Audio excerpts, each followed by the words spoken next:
Hey, it's Maximo and welcome to Maximo's Travels. In this video, we'll be exploring the south rim of the Grand Canyon in Arizona. I'll be enthralled by its vast beauty and stop at 5 different vantage points along a 26-mile drive in Grand Canyon National Park. If you're planning your own trip to the Grand Canyon, I'll give you all the information that you need to make the most of your visit here and provide details of the best places to stop to get awe-inspiring view of the Grand Canyon. Join me for this unforgettable video.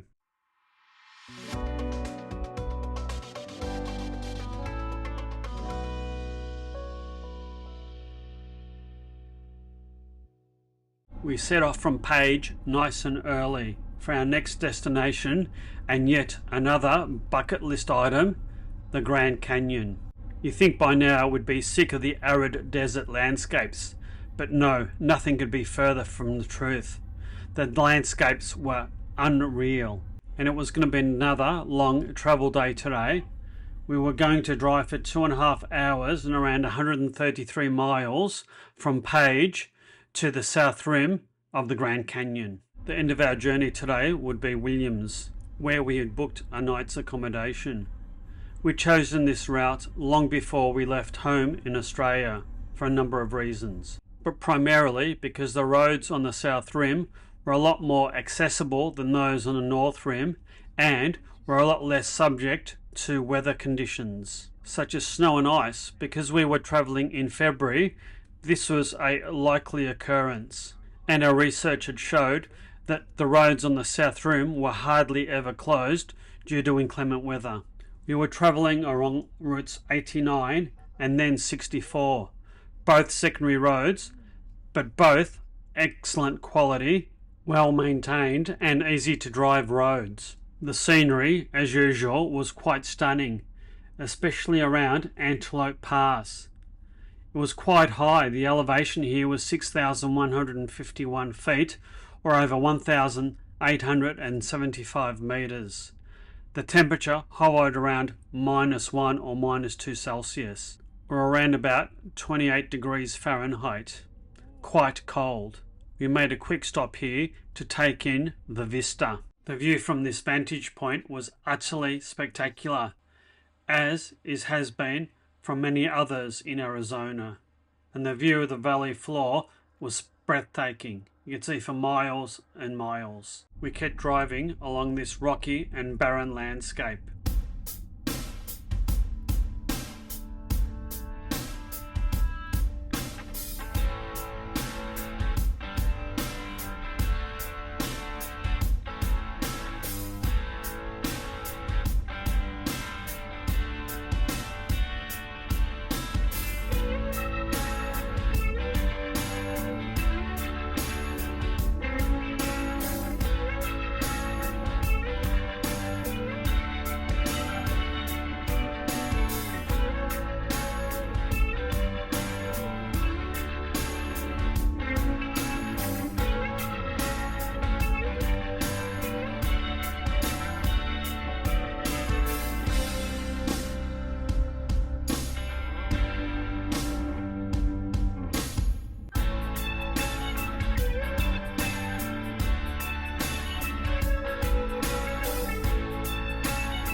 The closer that we got to the Grand Canyon, the higher we got, and the more woody and foresty the landscape became. There's trees here for a variety of reasons, including plant adaptations and the availability of moisture as well as the elevation. And speaking of elevation, that's one of the things that surprised me about the Grand Canyon. A lot of it sits at around 2,100 meters, or around about 7,000 feet above sea level. It basically sits in the Colorado Plateau in the northwest of Arizona. The other thing that surprised me was the sheer scale and size of the Grand Canyon. Just driving from the Grand Canyon sign at the entrance of the park to the Grand Canyon Village is around about 27 miles and takes you around about 40 minutes or so. That doesn't include the frequent stops along the way. And because this area is so large, my advice to you would be to make sure that you do your research and determine where you want to stop along the way between the entrance to the Grand Canyon National Park and the village.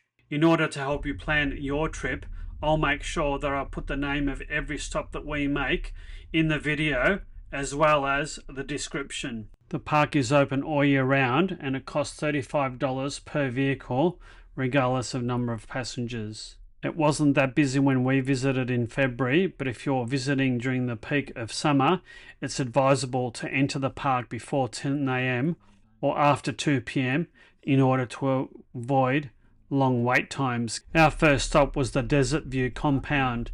It was only about 3 miles from the national park sign and entrance, and it has quite a large car park.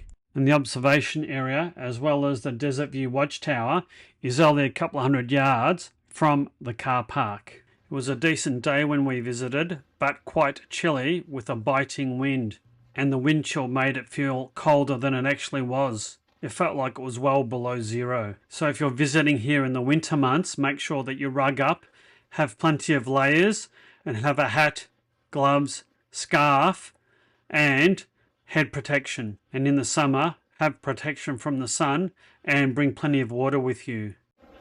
Oh, I'm just getting my first glimpse of the Grand Canyon. It looks quite grand, impressive.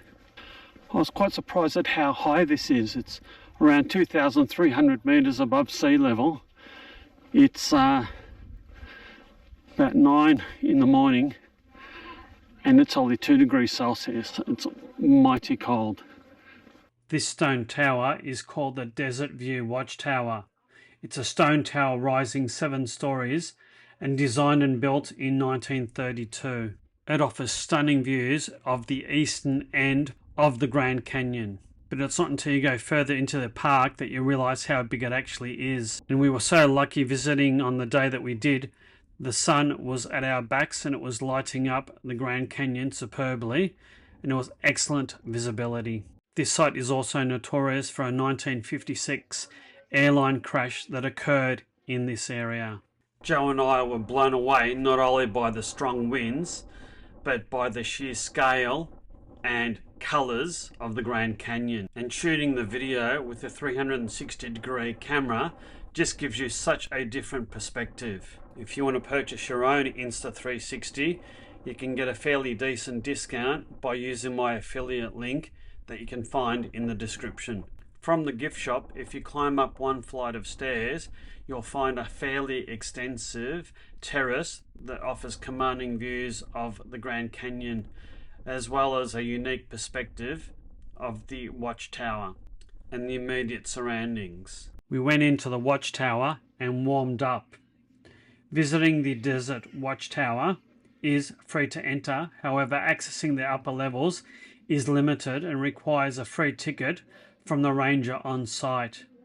Tickets are given out on a first come first served basis, with a capacity restricted to 25 people at any one time, and visitors have a 20-minute time limit once you're in there. There weren't many people here on the day that we visited, and there was no mention of any sort of time limits.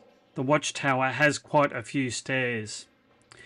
It provides commanding views of the Grand Canyon, as well as exhibiting a number of Native American Indian artifacts, as well as different symbols and artworks, all on its walls. The Watchtower is reasonably high, and while the stairs are quite safe, I think the barriers to the centre circle are quite low. So if you've got an issue with heights, I'd stay well away from the centre of the building. And once you get to the top story, you can start to really appreciate the size and scale of the Grand Canyon and the Colorado River through millions of years of erosion that has gouged its way through this landscape.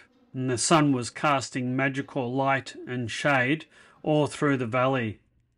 All the different colours of the Grand Canyon were absolutely spectacular, with each coloured layer of rock signifying a different type of rock that the Colorado River had cut through over the eons. This is the sort of place that the more you look, the more there is to see. I spent a fair bit of time taking so many photos and a lot of video, but it's just so hard to get the vastness, the scale, and the complexity of colours on video.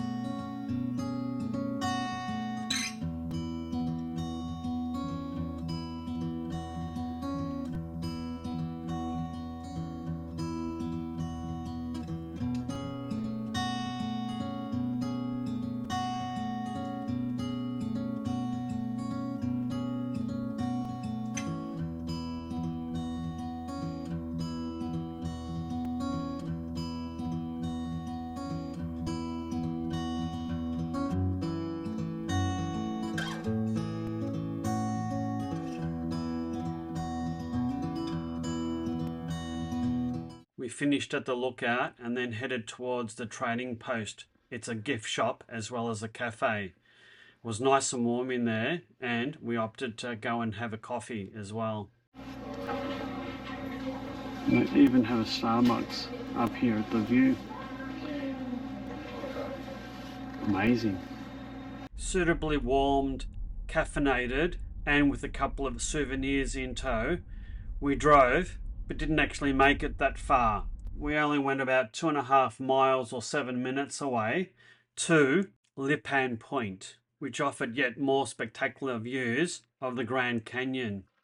And interestingly, while some of the viewpoints were very well maintained and had guardrails and low walls to protect you from falling over the edge, this one didn't. You could walk right over to the edge of the ravine and peer straight into the Grand Canyon. If you've got issue with heights, I'd skip this one. We finished up at this point and drove through quite heavy woodland, 19 minutes or so and 12 miles to our next destination, Grandview Point. This point is on the end of a small road and has a small car park, a public bathroom, and, as the name suggests, a grand view of the Grand Canyon. And by this stage of proceedings, the light had improved and the colours became even more spectacular.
That was probably the point that offered the most spectacular views of the Grand Canyon. We hopped back in the car and drove 14 odd minutes and about 8.5 miles to our next stopping point, Pipe Creek Vista. This is a fantastic vantage point to see the basement Vishnu rocks as well as the different layers of rocks above it, including the red sandstone rocks and other layers of sedimentary rocks that were formed millions and millions and millions of years ago and exposed by erosion by the Colorado River over yet more millions of years.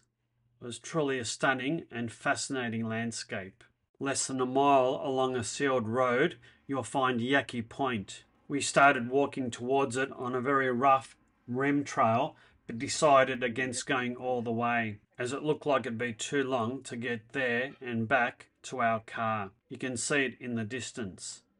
We didn't have time to visit Yaqui Point, unfortunately, but if you do, I'd also suggest that you go visit it. It provides even yet more stunning views of the Grand Canyon. We hopped back in the car and drove to the Grand Canyon Visitor Center, where you can easily access Mather Point. It's only a couple of miles and a 5-minute drive from Pipe Creek Vista. So we're coming up to Mather Point. It is 2,200 meters above sea level. The temperature's 10 degrees Celsius. We got a whole canyon on it. Not the person pose. Help us get there. Do you want to come up here, baby? No, I don't need to. You sure about that? Yeah. Over here, you're going to need help. It's a little slippery and dangerous. There's a lot of people here.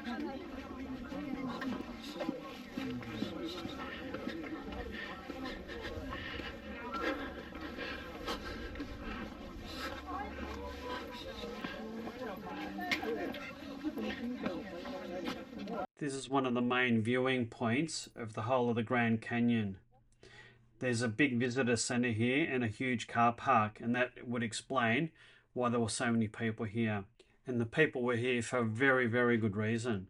This vantage point offered spectacular views of the Grand Canyon and did show the vastness and depth of it. The Grand Canyon is vast. It measures 277 miles or 446 kilometers in length, up to 18 miles or 29 kilometers wide.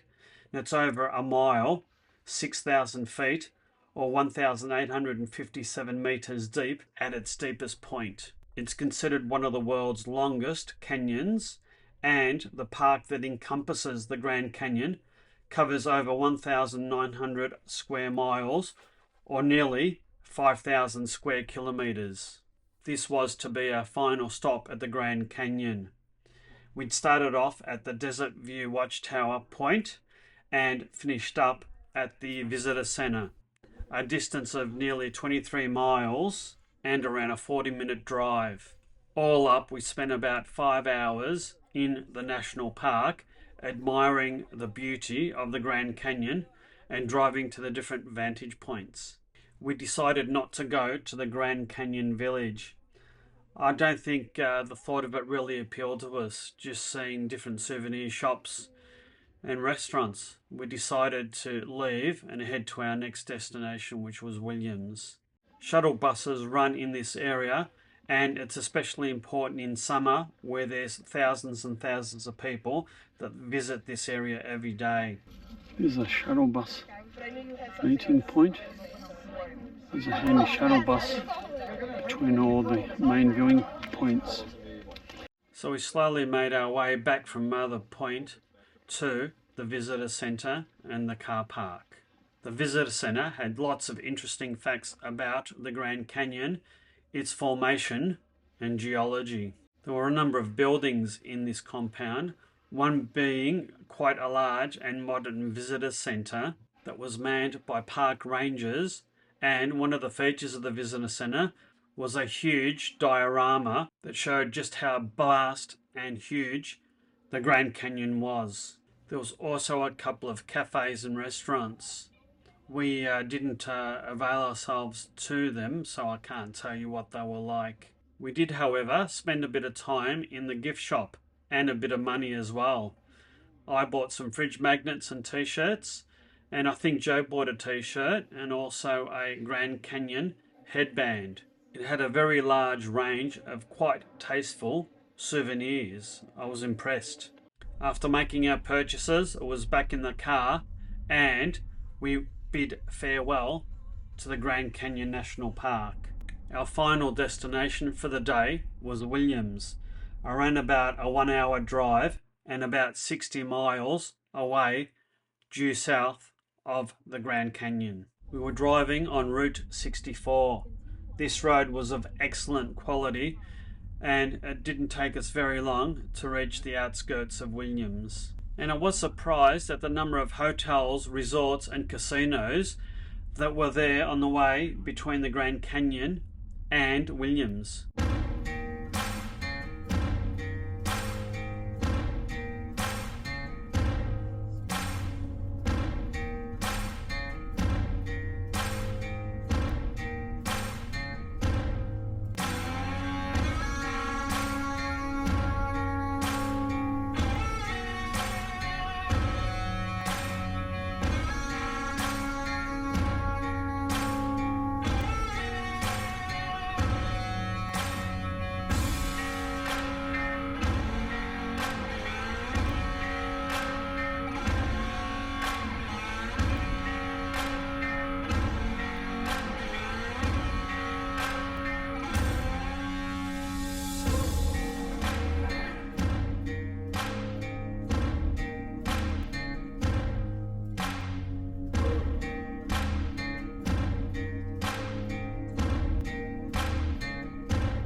It was a pretty long day driving. We drove for almost 190 miles and just driving time was about 3.5 hours from our original destination in Page to our hotel in Williams.